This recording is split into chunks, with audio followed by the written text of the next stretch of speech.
वालेकुम दोस्तों, तुसीं देख रहे हो पाक पंजाब टीवी। मैं तुहाडा मेज़बान मोहम्मद अख्तर। सब तो पहले साडे चैनल को सबसक्राइब करो, नाल बैल आइकन का बटन दबाओ ताकि हर आने वाली वीडियो तुहाडे तक पहुंच सके। दोस्तों अज तुहाडे वास्ते एक नीली दी मझ दी वीडियो लेके आए हैं।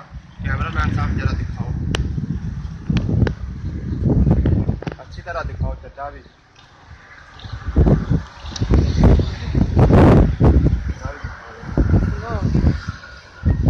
दोस्तों मुंडे सिंह लम्मी पुस्ती जिस तरह के नीली दी मझ की निशानी होंदी है।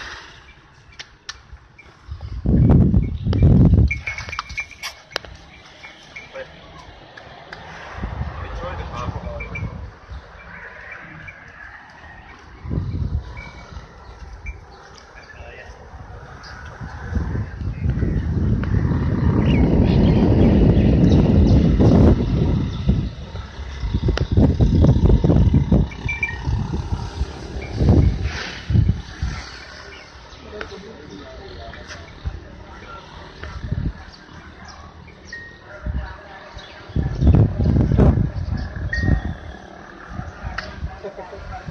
कट्टा दिखा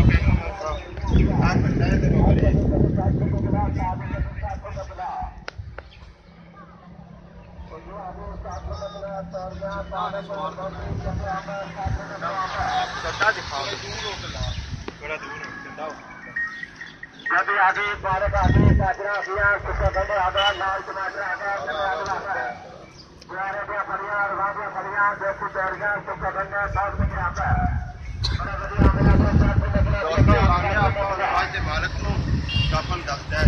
आओ जी आगे पार्क आगे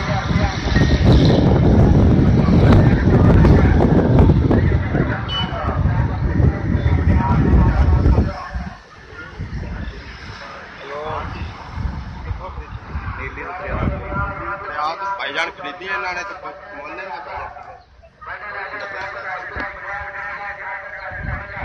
चवाई कोई रोड़ा नहीं, 15-16 किलो करती पई आज 8 दिन सुई हो गया कट्टा मगर बैठे।